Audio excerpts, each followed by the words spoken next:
productive struggle, friction, and how to use AI for homework. That's the topic of today's episode.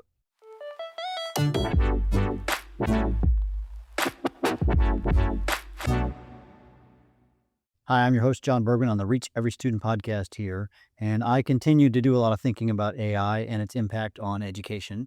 And I've really been enjoying the work of Stefan Bauschard. He's an email, it's Education Disrupted. His newsletter that I get, I assume it's like educationdisrupted.com. And he really has a lot of thought-provoking things about AI. In one of his recent, I don't know if it's a newsletter or email that I get, and I read his stuff vociferously, he makes a really good case and point about something that's, well, here's what it is. The idea of productive struggle, that if we don't provide resistance, he uses the word friction. If we don't provide friction for our students, then they don't have that opportunity to learn. They need to go through a struggle to learn. Now, there's also cognitive load theory. If you give them too much struggle, then they will give up. But there is a right amount of struggle and friction that can be had in the whole learning process. But the problem with how AI can be used in a negative way is it reduces the friction, it reduces the cognitive load, and then the students don't do that mental work if they don't develop their own mind, their own critical thinking skills. And that is the big danger of AI. And that's the thing we have to fight against as educators. And in this newsletter that he wrote out on November 30th, I got this, so a couple of weeks later, he proposes a new idea that's got me thinking. So in light of the need for productive friction, how should we now assess students, which will cause them to get that struggle and that productive friction? And that's the question that I really want us to talk about today. And what Bauschard suggests, and I think he's right, I guess it's really resonating, is that instead of the way that we traditionally assess students, we need to move back more to oral exams. And now think about this. If a student needs to come and argue about something or present a case for something and have a dialogue with an adult, then they are going to have to know their content. And then the AI is going to change from being the shortcut to then becoming your coach. I've discussed this with a number of colleagues, and I think it's fascinating. And again, think also about the history of education. If you don't know this, I'll fill you in. A long time ago, the way people did assessments was oral exams. Think Aristotle and Plato. Paper was too expensive to have paper tests.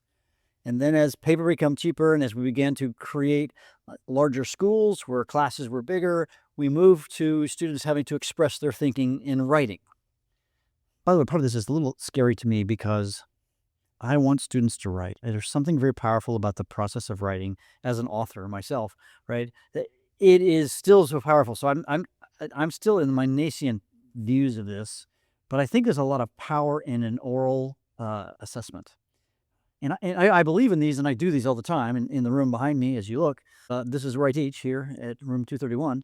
And here in room 231, I spend a lot of time dialoguing with students and basically giving little mini formative assessments and having conversations with students. And so I have been doing this this is my fourth decade in education. So I've been doing this for a long time, and I have so enjoyed that aspect of having the opportunity to have those one-on-one conversations with students.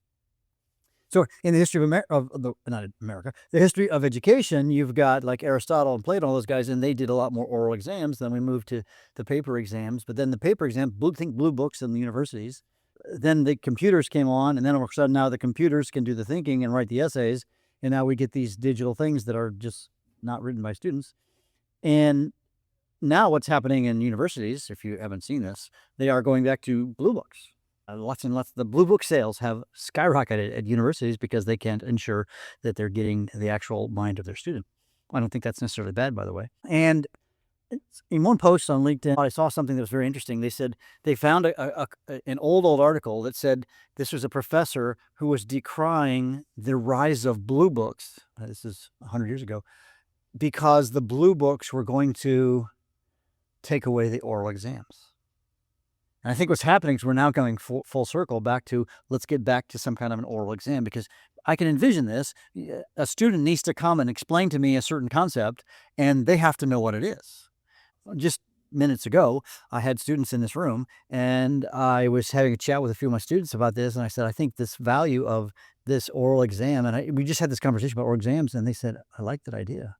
And then I said, well, so let's kind of play this out. I said, you've been studying Kepler's laws, in particular Kepler's third law. Explain it to me. And the student said, yeah, I don't know what it is. He admitted. I said, well, then what would you do if you didn't know it? He says, well, I would get AI, and I'd have AI help me learn how to do Kepler's law. I said, yeah. And then you can have it debate back and forth with you until you understand it, so that when you come and you talk to me, a human, then you will really have to understand it. So now AI becomes your tutor, assistant, co-pilot instead of your cheater friend. And I think there's a lot of value to that. Now, I've dialogued with other educators here at this school and around the world, in fact, about this topic. And the question that I'm still trying to figure out, how do you do this if you've got 6 classes a day, 30 kids in a class? There's no way you can get to all your students. And, I think the answer might be AI. What if we were to set up a system where they're on some kind of an AI device and they're having a conversation literally like out loud, because AI can talk now, right?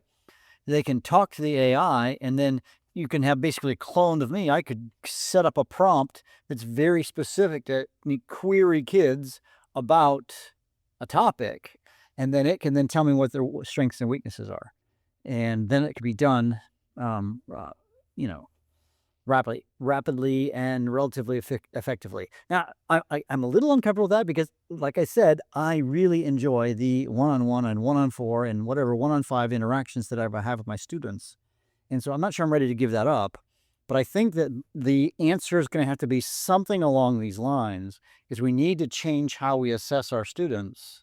Right now, we're assessing with just writing. We're trying to ascertain what's inside their brains by what they write down.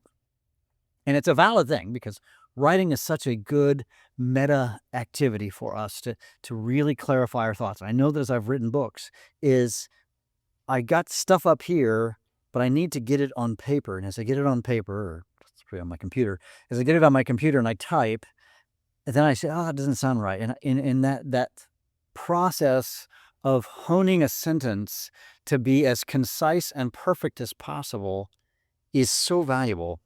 So I fear losing that skill. I know that AI can do it, although AI is verbose. It's not a very good writer. It knows a lot of stuff, but it's not as good a writer as a good writer. But how do you get a student to become a good writer? They have to practice writing. So I'm a bit of a quandary, but I think this is a way where we can, if you will, assign homework. We'll say, prepare for tomorrow's debate, or debate might be the right word, to be able to verbally explain this concept. And you need to be, very cogently able to have this conversation in the class. And, you could do it as a whole group. I can envision, this is the topic today. Tomorrow's Kepler's third law, like the example in my physics class. And we're going to have a conversation, and I'm going to call on everybody, and you should expect to be able to say something important and valuable during this time. You can use AI to coach you. I encourage you to do that, so that when you come back into class, you can really have that explanation.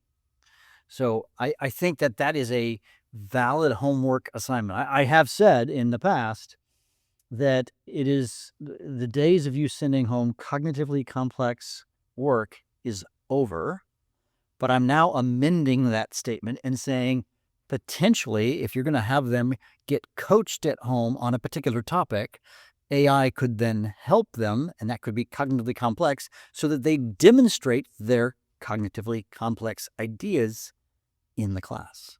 So that I think is going to be a great use of AI going forward. So yeah, those are some of my thoughts on how do we introduce that friction that, as Bauschard talks about, how do we introduce that friction purposefully so that students will think critically and learn better. And his proposal of debate, oral assessment, oral conversations in class makes so much sense. And now we're not fighting the AI, we're allowing the AI to help tutor the kids on particular topics.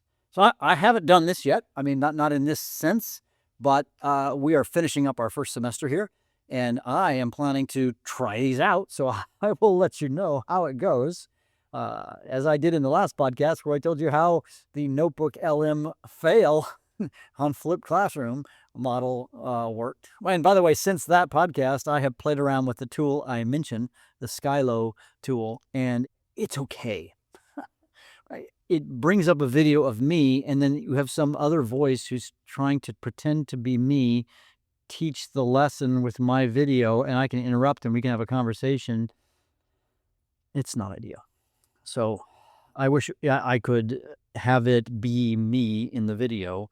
And then, I mean, I'm visibly in the video, but I'm not verbally in the video. And again, in a good flipped classroom, I think having that content where it's just the teacher. I might try around. A thought I've had with that tool is potentially I could say, watch my video and then open this and then have a conversation, if you will, with the AI to ask questions, because then it's being trained a little bit on the content. So it may-ish work, but it's not 100% awesome yet. So these tools are on their way. They're just not completely here yet. So anyways, thank you so much for being one of my listeners. You guys make me better. If you are interested and want to have a particular topic that you want me to talk about or to bring up a follow-up, if you go to my website, jonbergmann.com, that's JONBERGMANN.com, there's a form you can fill out and just post a question. I would love to hear and get feedback from you. So thanks for being one of my faithful listeners, or maybe you're just happening upon this. And if you like the podcast, please share it with friends and hit the subscribe button. You know the thing. Hey, go out and reach every student. Hey, this has been the Reach Every Student podcast with me, your host, Jon Bergmann.